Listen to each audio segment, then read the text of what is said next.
Ayan, no? Yung team of the month nyo kasi guys, kaya kayo welcome ng mga bagong opportunity kasi gusto nyo pa magkaroon ng more money, more income guys, okay? And sa status ng economy ngayon, di ba? Hindi lang sa Pilipinas, kundi sa buong bansa. Talagang ramdam na ramdam natin yung inflation, yung shrinkflation na tinatawag. Guys, no? Yung shrinkflation, yun yung lumiliit yung mga paninda para lang maibenta nila ng same price, no? Ako, favorite ko guys, yung pulburon sa Goldilocks. Hindi ko alam kung alam nyo yun. Pero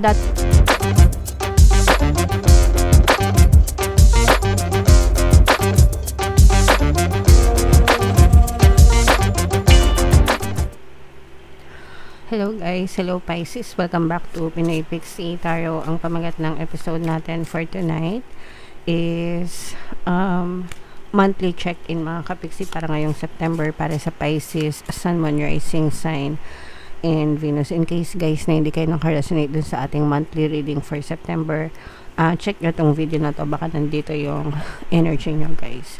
So unahin natin tong deck na to, tingnan natin yung mga mensahe sa inyo mga kapiksi. So meron tayong projection guys, seek the truth within before pointing finger. So wag tayo maging judgmental mga kapiksi. Wag tayo basta-basta magturo, no? Magturo ng daliri, pointing fingers, mga kapiksi. Iwasan natin manise, mag-accuse, no?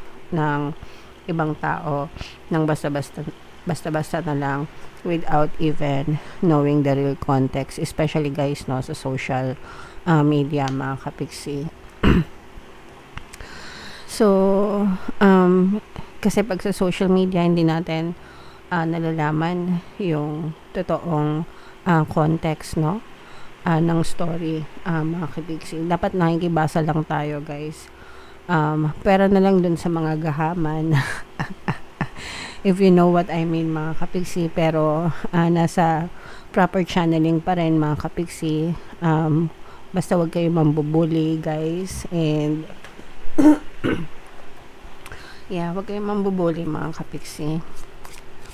And another message for you Pisces, ito naman ay obsession guys, no? For some of you, you have to release the chains of your thoughts being obsessed with a certain thing or certain situation. You have to free your mind. Ito yung most common na mistake, no, when it comes to manifesting for some other people, na nagiging obsessive sila dun sa, it's okay to become obsessive with your desires, pero yung obsessive sila na makakita ng resulta, that's where everything goes wrong mga kapiksi, because ibig sabihin atat na atat kayo na makita ng resulta, ng progress sa mga bagay na minamanifest nyo.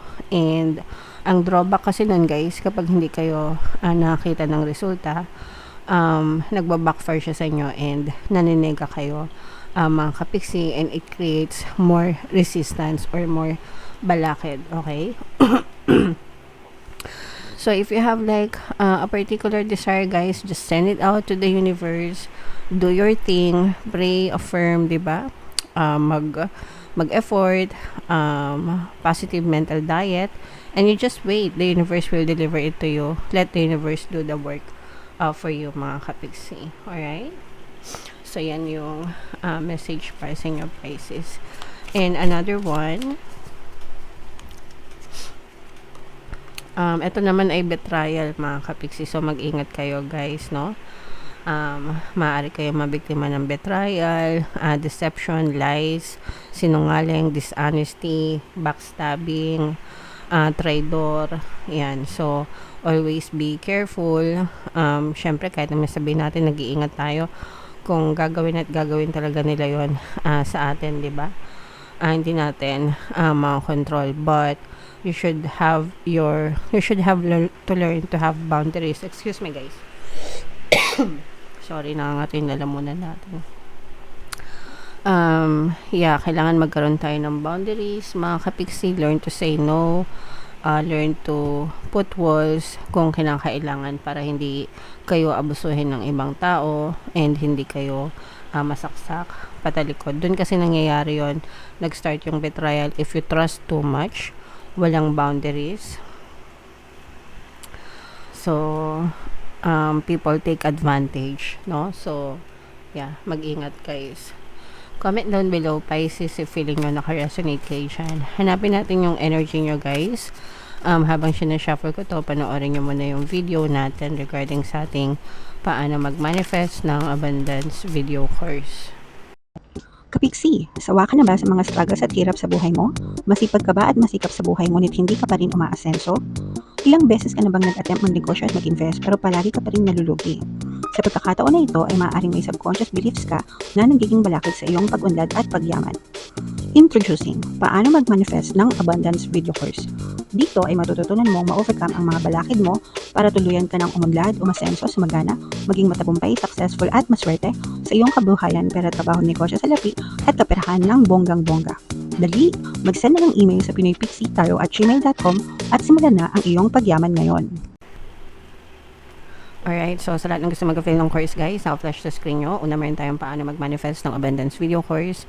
Meron din tayong paano mawala ang third party at magkaroon ng harmonious na relationship. And meron din tayong paano pabalikin si ex-revised breakup. Sa mga interesado guys, mag-send lang kayo ng email sa pinoypixie@gmail.com. So, Pisces guys, kayo in-represent ng King of Cups. Kung ano lang yung makaresonate sa inyo guys, take that message kasi hindi lahat ng mensahe ay mag-resonate. And sa mga naghahanap pala ng pampaswerte guys, no, ito yung Citrine, ito yung Aventurine, mga kapiksi. Kung gusto nyo check out nyo na sa description box tsaka sa comment section. So, yung first energy nyo, your current self, mga kapiksi, ito, this is more on naghahanap kayo. It's either naghahanap kayo or may dadating sa inyo guys na bagong opportunity in terms of pagkakakitaan. So, pwedeng, o kaya naman parang open kayo, no? Open kayo, tinatanggap nyo na may pumasok na bagong opportunity sa kaperahan. It's either trabaho, negosyo, investment, side hustle, anything basta pwedeng pagkakitaan. So, yan yung current energy nyo. So, ibig sabihin, nakafocus kayo guys sa kaperahan. Ayan, no? Yung theme of the month nyo kasi guys, kaya kayo welcome na mga bagong opportunity kasi gusto nyo pa magkaroon ng more money, more income guys. Okay? And sa status ng economy ngayon, di ba? Hindi lang sa Pilipinas, kundi sa buong bansa. Talagang ramdam natin yung inflation, yung shrinkflation na tinatawag guys, no? Yung shrinkflation, yun yung lumiliit yung mga paninda para lang maibenta nila ng same price, no? Ako, favorite ko guys, yung pulburon sa Goldilocks. Hindi ko alam kung alam nyo yun. Pero dati kasi mga ganun kalaki yung pulburon nila. Tapos ngayon ganun na lang. Lumiit na ng mga 30% yung nabawas mga kapiksis. So, ang liit na, pero same price pa rin, pero parang hindi na sulit. Yun yung ibig sabihin ng shrinkflation. And for some of you guys, no, parang naghahanap kayo ng more income. Yun yung theme of the month nyo. More income, more money para may pantustos, no, additional na pantustos sa buhay nyo, mga kapiksi. So, okay lang yan guys kasi lahat tayo, even ako mga kapiksi, no, kahit na sabihin natin meron tayong regular source of income, kailangan pa rin natin kumayod guys, no, para mamuhay tayo ng safe, no. Yung key goal na gusto nyo, ayan guys, no, napapansin nyo ba, puro pera, puro bilog. So, yun talaga yung key goal na gusto nyo i-pursue.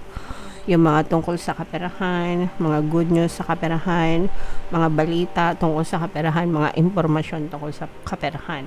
So, yan talaga yung mga pinupurso nyo for this month, Pisces. Yung obstacle naman na kailangan nyong i-overcome is, for some of you, kailangan nyong i-overcome yung pagiging, yung walang peace of mind, mga kapiksi, no? Yung palagi na lang nagwo-worry, palagi na lang nag-aalala. Yun yung kailangan yung i-overcome guys, no? So, wag din kayong basta-basta nakikinig or nagpapa-impluwensya sa paligid nyo guys. Although maganda na nakakarinig tayo ng suggestions or recommendations from other people, pero there are some cases na may mga negative sa paligid natin and hindi naiiwasan na nai-impluwensyahan tayo. So yun yung kailangan nating mga iwasan, mga kapatid. Wow, ito naman yung major accomplishment nyo, guys. For some of you, you will land contracts, no? As in, may mga kontrata na magkakapirmahan, especially pagdating sa trabaho, no, guys? Or sa negosyo, pwede rin mga business partnership, mga sales, no? Mga benta, mga client, mga biddings, projects na mga pirmahan, negotiation. Matutuloy yan, mga kapiksisa, yan yung major accomplishment nyo kasi nga, ang focus ng attention nyo is mga bagong pagkakakitaan, mga kapiksi. So, i-mind nyo na agad yan sa comment section.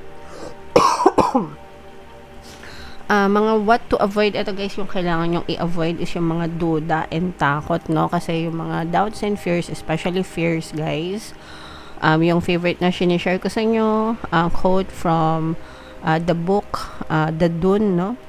Sabi ng author doon, I must not fear. Fear is the mind killer. It's a little death that brings obliteration. Sobrang favorite ko yun. Nakabisado ko na, guys. In layman's term, ang ibig sabihin nun, guys, yung mga takot natin, yun yung mga pumapatay sa mga pangarap natin sa buhay, mga kapiksi. So, wag nyong hayaan na mamatay yung mga pangarap nyo dahil lang sa mga takot nyo, guys. Okay? So, be brave, be bold, take risks, go out of your comfort zone para talaga makita nyo yung mga unlimited opportunities, guys, na nag-iintay para sa inyo. Alright? Ayan, no, what to embrace, guys, talagang ibibigay sa inyo ni universe yung mga pagkakakitaan na deserve nyo, no? Yung mga, kumbaga, gift sa'yo to ng universe, eh. Kasi ito yung hinahanap mo, yung energy mo, yung attention mo, nakafocus dito. So, ito talaga yung ipagkakaloob sa inyo ng universe, no?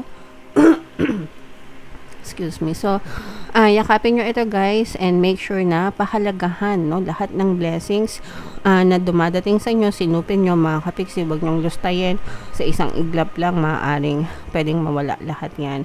And always try to remain to be humble, mga kapiksi. Where to find support, guys? Yung support, no, manggagaling din sa inyo, especially if you are passionate. No, pag sinabing passion na talagang buong puso mo, binibigay mo dun sa mga bagay na gusto mo, sa mga bagay na ginagawa mo. So, ikaw din yung makakapagbigay ng support sa sarili nyo, mga kapiksi. And advice and encouragement, ito guys, pag-unlad at pag-asenso to, no? So, and if you invest in yourself then, guys, no? Pag nag-invest ka sa sarili mo, excuse me, you are your greatest investment, guys, no? Kapag nag-invest ka sa sarili mong kaalaman, sarili mong karunungan, you do it over and over again, guys, talagang uunlad at aasenso kayo.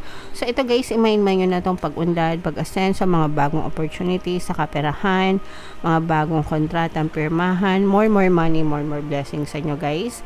I-mind nyo na yan, guys, sa comment section, kasi yan talaga yung